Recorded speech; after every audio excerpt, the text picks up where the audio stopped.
Electric dipole എന്ന് പറഞ്ഞു കഴിഞ്ഞാൽ two equal and opposite charges separated by a very small distance ആണ്.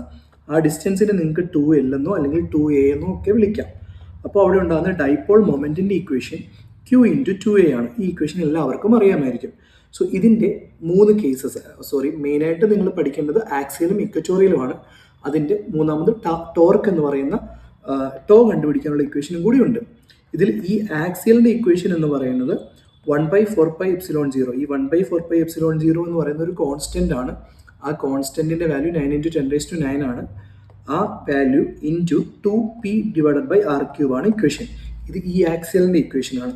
ഈ ഇക്വറ്റോറിയലാണ് നിങ്ങൾ നോക്കുന്നതെങ്കിൽ അതിൻ്റെ അകത്ത് 1/4πε0 p/r³ എന്നാണ് ഇക്വേഷൻ വരുന്നത്. സോ ഈ രണ്ട് ഇക്വേഷൻസും നിങ്ങൾക്ക് ന്യൂമറിക്കൽസ് ചെയ്യാൻ ആവശ്യം വരും. ഒരുപക്ഷെ ഡെറിവേഷനായിട്ടും ചോദിച്ചെന്നിരിക്കാം. ഇതിനെ കണക്ട് ചെയ്തായിരുന്നു ടോർക്ക് എന്ന് പറയുന്ന ഇക്വേഷൻ വരുന്നത്.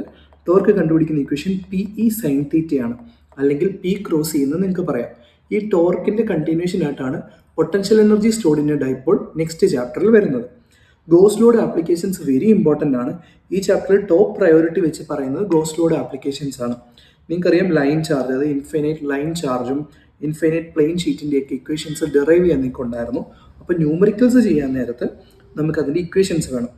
ഒരു ഇൻഫൈനറ്റ്ലി ലോങ് സ്ട്രെയിറ്റ് കണ്ടക്ടറിൻ്റെ ഇലക്ട്രിക് ഫീൽഡ് കണ്ടുപിടിക്കാനുള്ള ഇക്വേഷൻ λ/2πε0 ടൈംസ് r ആണ്. ഇത് തന്നെ നിങ്ങൾക്ക് വേണമെങ്കിൽ 1/4πε0 2λ/r എന്ന് പറയുന്ന രീതിയിൽ എഴുതാം. വേറെ ലാംഡ എന്ന് പറയുന്നത് ലീനിയർ ചാർജ് ഡെൻസിറ്റി ആണ്. അതേപോലെ തന്നെ പ്ലെയിൻ ഷീറ്റിനെയാണ് നിങ്ങൾ നോക്കുന്നതെങ്കിൽ അത് σ/2ε0 ആണ്. ഇത് നമുക്ക് കപ്പാസിറ്റൻസ് ചാപ്റ്ററിലും ആവശ്യമുള്ളതാണ്.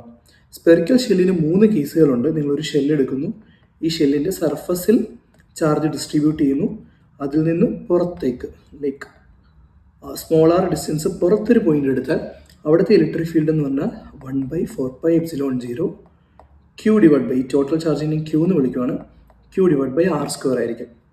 അങ്ങനെയാണെങ്കിൽ സർഫസിലെ ഈ സർഫസ് എന്ന് പറയുന്നത് ഈ ക്യാപിറ്റൽ Q എന്ന് പറയുന്നത് അതിൻ്റെ റേഡിയസിനോട് സ്മോൾ ലെറ്റർ r എന്ന് പറയുന്നത് അതിൻ്റെ ക്യാപിറ്റൽ R, അതായത് റേഡിയസിനോട് ഈക്വൽ ആവും. അങ്ങനെ വരുമ്പോൾ 1/4πε0 അല്ലെങ്കിൽ K എന്ന് വിളിക്കാം Q/R² എന്ന ഇക്വേഷൻ വരും. ഒരു കാര്യം എപ്പോഴും ഓർത്തിരിക്കുക, ഇലക്ട്രിക് ഫീൽഡ് ഇൻസൈഡ് 0 ആയിരിക്കും. ഷെല്ലിൻ്റെ ഉള്ളിൽ ഇലക്ട്രിക് ഫീൽഡ് ഇല്ല, ബിക്കോസ് അവിടെ ഒരു ചാർജ്ഡ് ബോഡി ഗോഷ്യൻ സർഫസിനുള്ളിലില്ല. ഇത് വളരെ സ്പീഡിലാണ് പറഞ്ഞത്, ബിക്കോസ് 1 മിനിറ്റ് കൊണ്ട് അല്ലെങ്കിൽ വളരെ ചെറിയൊരു സമയം കൊണ്ട് ഇതിൻ്റെ ഒരു കൺസെപ്റ്റ് പറയുക എന്നുള്ള രീതിയിലാണ്. ഏതെങ്കിലും ഡീറ്റെയിൽഡ് ആയിട്ട് എക്സ്പ്ലെയിൻ ചെയ്യണമെന്നുണ്ടെങ്കിൽ തീർച്ചയായിട്ടും കമൻറ്റ് ചെയ്യുക. എന്തെങ്കിലും പോരായ്മകളുണ്ടെങ്കിൽ ക്ഷമിക്കുക. നെക്സ്റ്റ് വീഡിയോയിൽ കാണാം. അപ്പോൾ ഓൾ ദി ബെസ്റ്റ്.